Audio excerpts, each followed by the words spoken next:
Энэ байхгүй учраас яг нь ер нь бол энэ ганц нэг салбарын асуудал биш, ер нь бусад салбарууд дээр ч гэсэн төлөвлөгөө гүйцэтгэлтэй холбоотой үнэлгээний асуудал ер нь зарчмын хувьд бол адилхан байх шиг байна.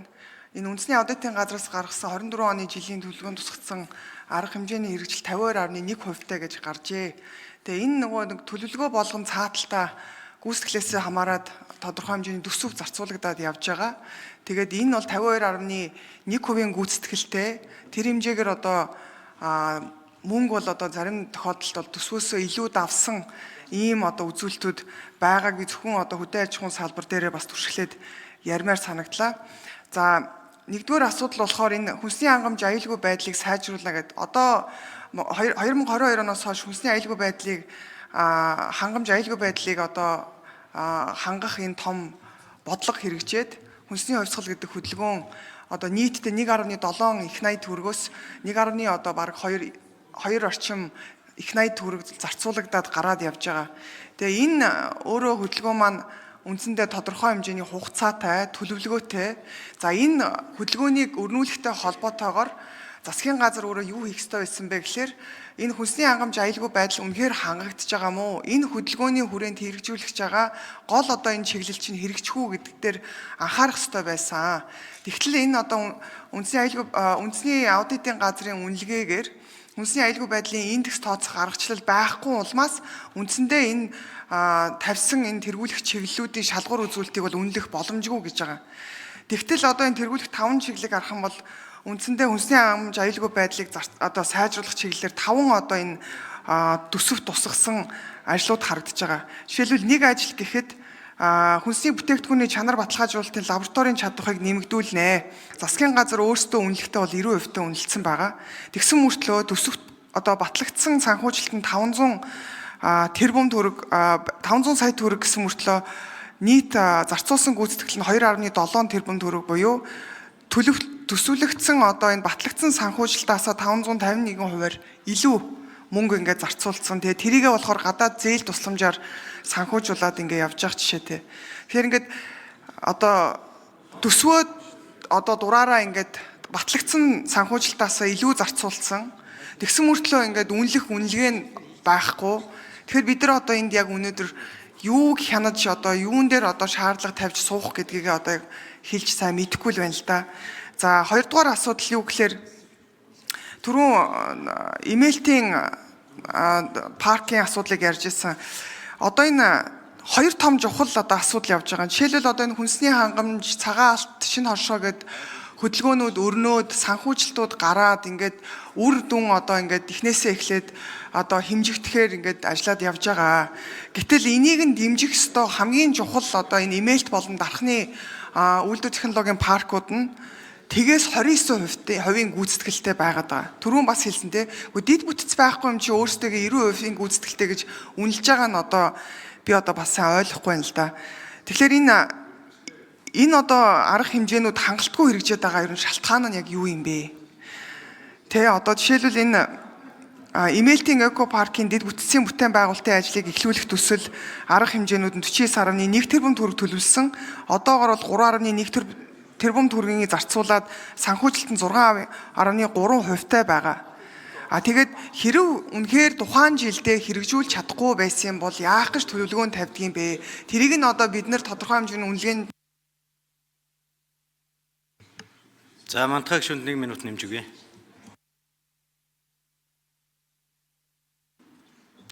Тэгэхээр энэ үнэлгээгээ өөрсдөө 90% гүйцэтгэлтэйгээ тавьсан. Гэтэл 6.3% ийм одоо бодит гүйцэтгэлтэй явж байгаа бид нар одоо энийг одоо яаж тайлбарлах юм бэ гэдгээс асуумаар байна. За тэгээд энэ нийт ер нь энэ гадаад зээл тусламжийн асуудал дээр харах юм бол 96-аас 2024 оны байдлаар зөвхөн хөдөө аж ахуйн чиглэлийн 21 төсөл дээр хэд 1.8 их 80 төгрөг. За байгаль орчин энэ уур амьсгалтай холбоотой 23 төсөл дээр 453.7 тэрбум төгрөгийг ингээд санхүүжилт хилцээр бол хийгдсэн байгаа. Тэгсэн мөртлөө зээлийн ашиглагтаагүй дүн нь 37.2%. Хөдөө аж ахуй дээр за байгаль орчин уур амьсгалын өөрчлөлтөөр бол 25.5% нь одоо зээлээ ашиглагтаагүй ингээд 96 оноос хойш ийм санхүүжилтууд байгаад байна. Тэгээ энэ нь өөрөө юу хэлж байна гэхээр бид нар мөнгөө зарцуулаагүй сайн гэдэг одоо бас ойлголттой байж болохгүй. Яагаад тэгэхээр энэ тусламжийн шин цаана хүү төлөгдөөд явж байгаа. За засгийн газрын хэрэглэх газрын дарга нэм усрын учрал сайд хариулт өгье. За энэ засгийн газрын 4 жилийн үйл ажиллагааны хөтөлбөр дээр яг 4 жилийн дараа хүрх үр дүн гэдэг бол бидний 4 жилийн дараах яг одоо хүрх үзүүлэлт. Жишээ нь засаглалын үзүүлэлтийн дунджийг нэг 10 байр, за инфляцийг 5% байрна, эдийн засгийн өсөлтийг 6% хадгална, хүний хөгжлийн үзүүлэлтийг 10 байраар ахиулна, за эдийн засгийн эрх чөлөөний байдлын үзүүлэлтийг 10 байр ахиулна гэд энэ бол 4 жилийн дараах үр дүн гэж. Үүнийг хэрэгжүүлэхэд засгийн газар арга хэмжээний төлөвлөгөөгөө гаргаад за өнөөдөр энэ аудит бол тайлагнахтаа өнгөрсөн жилийн хяналт шинжилгээ үнэлгээг танилцуулж байгаа гэсэн. Тэр бид анх удаа төсөвлөлт төлөвлөлт хяналт 3-ыг анх удаа их хурлаар ингэж оруулж ирж байна. Яагаад тэгэхээр хяналт хэрэгжүүлэх ажил бол засгийн газраас нэг үнэлгээний аргачлал гаргацсан. Тэр үнэлгээний аргачлал тэр журмын дагуу энэ ажлууд үнэлэгддэг. За тэгээд хяналт хэрэгжүүлэх хууль гарснаар бол тухайн үед бас эрх зүйн орчин шинжлэгдсэн. За ингээд шинэ эрх зүйн орчноор бол бид нар үнэлж байгаа гэсэн. Тэгээ өнөөдрийн энэ сая таны одоо тэр яагаад түүнд хүрэхгүй байгаа юм бэ гэдэг бол яг энэ өнгөрсөн жилээс яг өнөөдрийн цаг хугацаа хүртэл бүтэн жилийг үнэлж байна. Тэр энэ бол яг хамтарсан засгийн газрын бүх үйл ажиллагаач бас биш. Өнгөрсөн 6 сарын үзүүлэлт төр ийм гарч байгаа. За тэр ерөнхийлөгчийн одоо зарилгаар санаачлагдсан энэ хүнсний хувьсгал дээр 2022 оны их хурлын 36 дугаар тогтоол байдаг. За үүн дээр 114 заалт бүхий төлөвлөгөөг бид нар баталсан. Энэ дээр засгийн газар, ерөнхийлөгчийн тамгын газар хамтраад ажлын хэсэг байгуулад ажиллаж байгаа. Хамгийн сүүлийн үнэлгээгээр бол энэ хүнсний хувьсгал дээр бол 49 заалтын хэрэгжилт нэг 61%-тай, 2023 он 50 заалтын хэрэгжилт нэг 66%-тай гэдэг гүйцэтгэлүүд бол гарсан. Тэгэхээр бид ер нь бол сая MLT Эко парк ч байна. За тэр үйлдвэр технологийн паркууд бол мөн л тэр шинэ эрх зүйн орчныхоо дагуу жишээ нь MLT Эко парк бол нийслэлээр хэрэгжин. Гэхдээ үйлдвэр технологийн паркийн хуулиа бариа явах гэхээр паркийн хуулийн гол концепц бол төр өөрөө дэд бүтцээр нь оролцох хэдий ч хувийн хвшлийн оролцоог л одоо нэмэгдүүлэх гэж хэлдэг. Түүн дээр нь татврын ба татврын бус дэмжлэг үзүүлдэг. Тэгээ үүн дээрээ одоо гол анхаарлаа хандуулж байгаа гэсэн үг. Тэгэхээр мандахаа гишүүний саяны одоо асууж байгаа асуултууд буюу одоо бол 2020 оны 206 дугаар тогтоолоор баталсан хяналт шинжилгээ үнэлгээ их нийтлэг журмаар өмнө нь үнэлэгдэжсэн.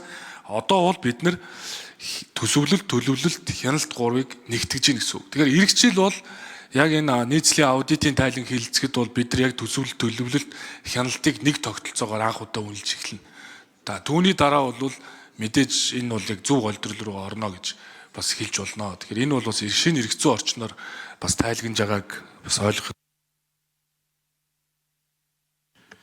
За минь хоёрын мантахыг шин тодруулж суй. Яг нь ер нь бол төлөвлөгөө гаргахдаа төлөвлөгөө чинь өөрөө ямар үр дүнд хүрэх гэж байгаа юм бэ гэд одоо үндсэндээ өөрсдийнхөө үр дүнг үнэлэх тэр төлөвлөгөөтэйгээ уялдаж гарах ёстой. Тэгэхээр одоо яг таны хэлээд байгаа яг үндсэндээ бол та үнэлгээнийхээ хувийг ч гэсэн одоо сайн мэдэхгүй л байна л да. MLT-ийн Эко аж үйлдвэрийн парк одоо 2024 онд бид нар 90%-тай одоо гүйцэтгэлтэй байна гэд гарцсан байгаа. Гэтэл өнөөдөр хамгийн чухал гол асуудал бол тэр хувийн хвшил очиж нүүхэд улс өөрөө дэд бүтцийг нь хангаж өгөөгүй юм дээр ямар ч хувийн хвшил очиж тэнд дэд бүтцийг өөртөө барьж байгуулна гэж байхгүй. Тэгэхээр энэ дээр одоо тамгын газрын үнэлгээ, улсын хурлын тамгын газар үнэлэхдээ 50% гүйцэтгэлтэй гэдээ гарчихсан байгаа.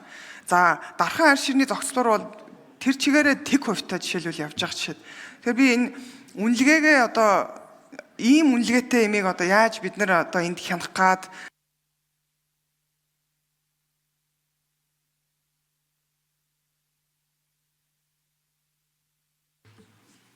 За учрал сайд нэмж хариулъя.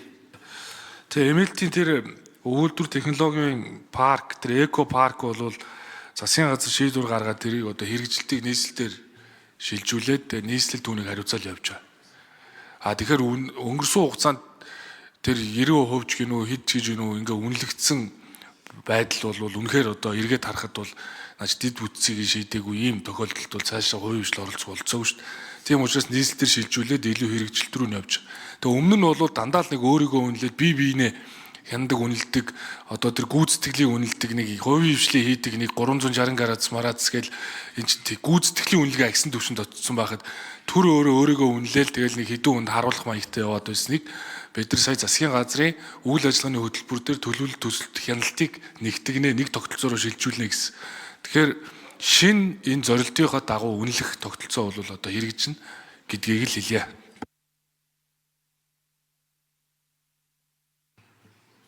За дахиж тодруулж асууна гэж байна. За Минт хоёрын мантахыг шүнд. Проги. За ер нь бол яг хөө би ингэж л хэлэх гээд байгаа юм л да. Үнэлгээг тодорхой болгоогүй учраас ер нь энэ төсөл өөрөө одоо энэ жил хэрэгжих ёстой 100% одоо гүйцэтгэлтэй төслүүд нь хэрэгжээгүй одоо эсвэл хангалтгүй байгаа эрсдлийг дараа нь яах вэ гэдэг асуудлыг л ер нь хөндөх гээд байгаа.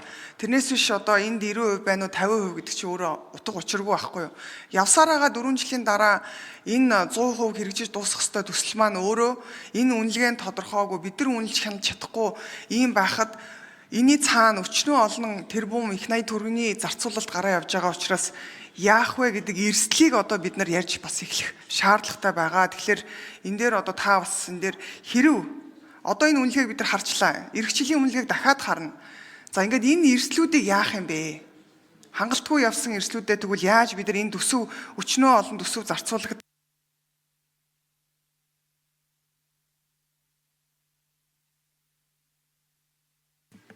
За учрал сайд гүйцээж хариулъя. Тэ энэ мантахаа гишүүн бол яг л зүйл яриад байгаа юм л та. Тэ бид нар бол бүгдээрээ л хувийн хвшилт ажиллаж исэн. Зүгээр ер нь бол аж ахуйн нэгж байгууллагууд гүйцэтгэлийг яаж үнэлдэг, үр дүнгээ яаж хэмждэг дэндүү мэднэ. А төрийн албанд бол хоорондоо одоо юм нөгөө эрх зүйн орчны хийдэл давхардл бол байсан, түүний зэгцэлсэн. А зүгээр эмээлтийн хувьд бол зүгээр мэдээлэл авахд дэд үтсэн дээр нь тодорхой санхүүжилт тавихгүй яваад ирсэн юм бил. Дэд үтс дээр. Тэгээд санхүүжилт байхгүй ажил урагшуулахгүй 2024 онд Дулааны цахилгаан станц цэвэрлэх байгууламжинд хийзүүг нь уг нь боловсруулсан юм байна лээ. Тэгэхээр одоо санхүүжилтийн моделийг нь одоо боловсруулад нэгэнд батлагдсан тэзүү байгаа бол одоо үргэлжлүүлээд энэ ажлыг явуулъя гэдэг зорилтоор энийг нийслэлээр энэ MLT Eco Park-ыг бас нэгж болоод ингээ байгуулагдаад төслийг хариуцаад явж байгаа.